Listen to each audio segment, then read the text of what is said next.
Have you ever tried shooting some video outside in harsh sunlight? And because it's so bright, you end up adjusting your shutter speed and your aperture so much that everything is in focus. And then when you're reviewing your footage, you're like, this is not what I had in mind. Well, this right here is your perfect solution.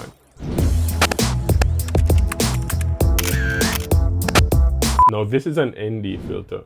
And how it works is it operates like a pair of sunglasses for your camera by keeping out harsh light or excessive light. And when you're filming outside and using one of these, you get that nice blurry background that looks so good. Having an ND filter is one thing, but having one and using it the right way will almost immediately separate you from your competition because it will give your videos that professional look and you'll be on a whole different level. When you're shopping for ND filters, the most common ones are going to be these circular ones that attach to the front of your lens, and these come in two types. They have fixed value NDs that only cut a particular amount of light, or variable NDs like the one that I have that allow you to adjust the ring, and that will determine how much light you let in. The difference between a fixed value ND and a variable ND is that the fixed value, as the name indicates, it only allows you to cut a particular amount of light. So if you're in a shooting scenario where you need to cut more than the amount of light that the fixed value ND allows you to cut, then you're in trouble. So I think having that option to freely adjust is way more worth it. ND filters come in different sizes, and as we discussed earlier, the ND filter goes on the front of your lens, and some lenses are obviously bigger than some, so that means the filter thread size of each lens will be different, meaning this area right here on your lens, and there are some markings and indications there that tell you the size of your filter thread. So you don't have to worry about finding out the information for your lens, it's right here. But let's say your ND filter is bigger than the filter thread size on your lens. You can get what is called a step-up ring. And as the name suggests, a step-up ring steps up your lens filter thread size, making it bigger. That way it's able to attach itself to a larger ND filter. So this is a really smart workaround. And if your lens is bigger than your ND filter, then you can get what is known as a step down ring. And what do you think that does? It steps down your lens to match the size of the ND filter that you have.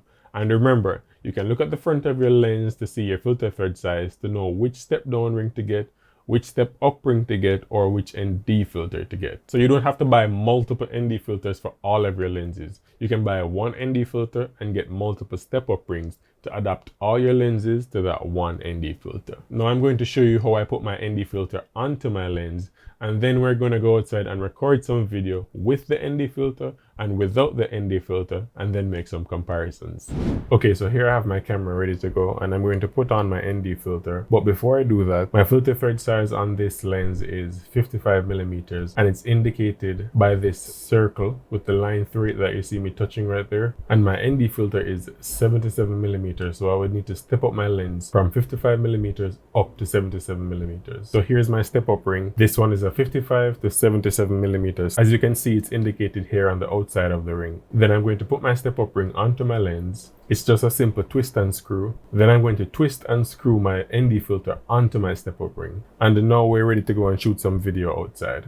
So here's the scene that I have set up outside, and I'm not using any ND filter for this setup. And my settings are 1/50th of a second for my shutter speed, ISO 100. My aperture is at f14, and the reason why I have to be at f14 is because I'm not using an ND filter, so I have to compensate for the harsh sunlight by cranking my aperture all the way up to f14. And ideally I'd want to be somewhere around f2 to f2.8 to get that nice blurry background. So let's go ahead and put on the ND filter and see what that looks like. So we have the ND filter on, as you can see in the bottom right hand corner, and the only thing I've changed in my settings is my aperture. I'm now at f2 because, as I said earlier, I want that blurry background. Now being at f2, I'm letting in a whole lot of light, so I have to use the ND filter to cut back on that amount of light that's coming into the camera. Now I'm just adjusting my ND filter, and as you can see, as I'm turning the ring on the ND filter, you can see that I'm really beginning to cutting that harsh light. So I think this look that I have right here is really exposed properly, and I'm really happy with this shot. Now if you look at these two scenes side by side, you can definitely tell the difference.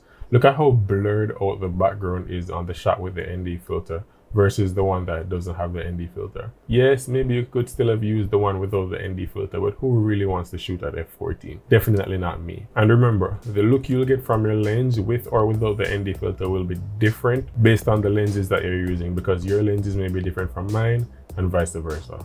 Thank you so much for watching. Remember to hit like and leave a comment down below, Let me know what you guys think. Once again, my name is Cjam, and I will see you guys in the next video.